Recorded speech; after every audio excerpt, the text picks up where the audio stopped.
The moment it started, it sounded like one of those things you hear and think, nah, that can't be real.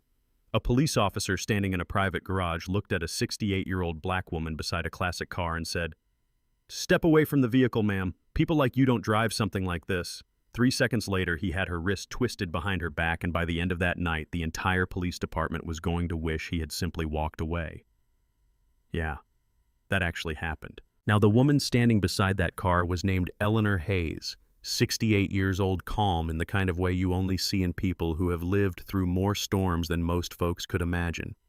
She wore a red silk dress that shimmered under the dim lights of the private garage, not flashy, just elegant, the kind of quiet confidence that says a person knows exactly who they are. She had just stepped off the elevator, walked across the concrete floor, and reached her Cadillac, a candy red vintage model she loved more than she would ever admit out loud. That car wasn't just a car to her.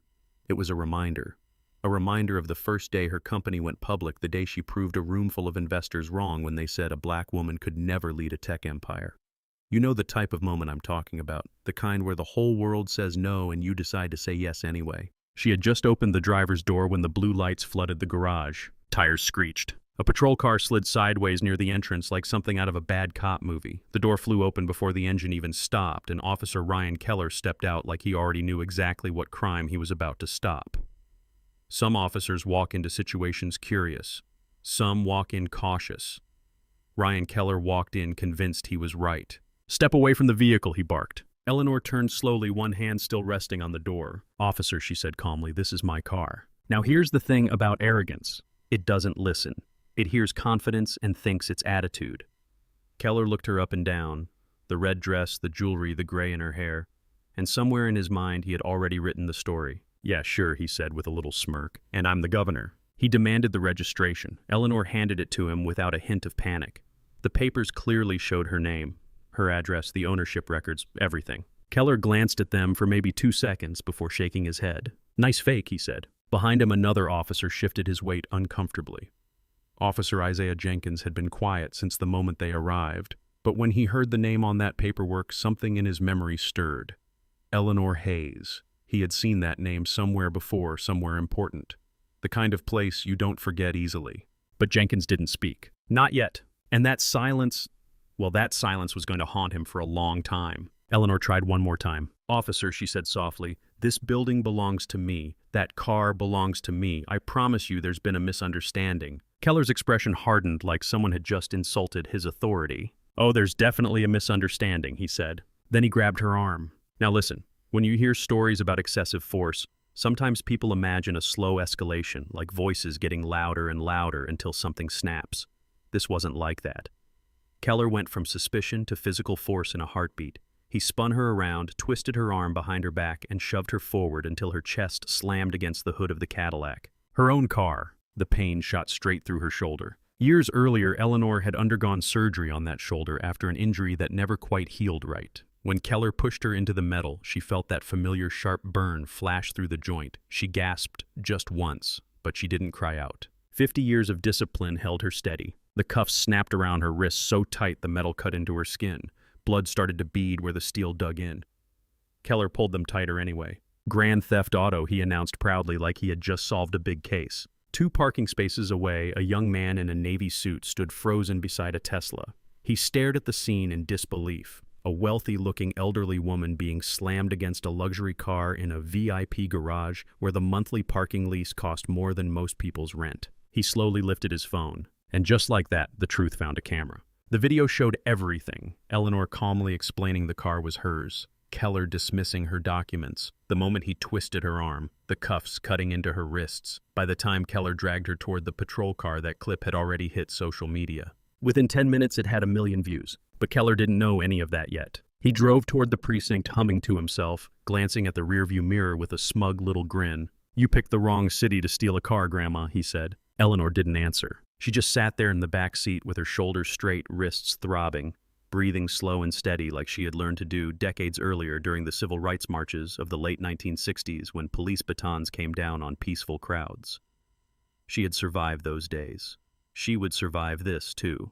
Behind them, Jenkins followed in the second cruiser, his stomach twisting tighter with every mile, because now he remembered where he had seen that name. Eleanor Hayes, mother of Chief Olivia Hayes, the most powerful law enforcement officer in New York City, and Officer Ryan Keller had just thrown her against a car. When the cruisers pulled into the precinct parking lot, officers standing outside paused mid-conversation. Keller yanked the back door open and pulled Eleanor out with enough force that she coughed from the pain in her shoulder. Her wrists were bleeding, but she still carried herself with a quiet dignity that made several officers exchange uneasy looks. Inside the booking area, Sergeant Carla Lopez sat behind a metal desk typing. "Charges?" she asked without looking up. "Grand theft auto," Keller said proudly. Eleanor spoke calmly. "My name is Eleanor Marie Hayes." Lopez typed the name into the system. Then she froze. A bright yellow alert flashed across the screen. "Direct relative of NYPD employee." For a split second, Lopez considered stopping everything right there. Instead, she clicked override. And just like that, the mistake grew bigger. A lieutenant walked over and dropped a form on the table. "Sign this," he said impatiently.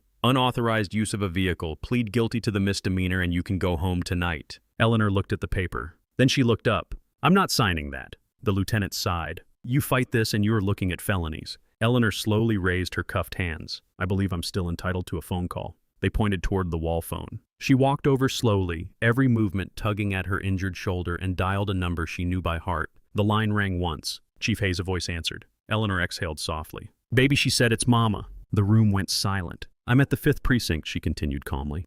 "They seem to think I stole my own car." You ever been in a room where the air suddenly gets heavy? That's what happened next. Heads turned. Jenkins stopped breathing for a second, and Ryan Keller felt something cold slide down his spine. Because everyone in that building knew exactly who Chief Olivia Hayes was. 5 minutes later, the precinct doors opened. Chief Olivia Hayes walked in wearing a black suit and a gold badge clipped to her jacket. She didn't shout. She didn't run. She walked straight through the bullpen with the calm, controlled fury of someone who had already seen the evidence. Officers stepped aside as she entered the interrogation room. She looked at her mother first. Eleanor lifted her chin slightly. Then Olivia turned toward Keller and the lieutenant. "Badges," she said. They blinked. "On the floor." The words landed like a hammer. Keller's hands started shaking as he unclipped his badge. It slipped from his fingers and clattered onto the tile floor. The lieutenant followed a second later.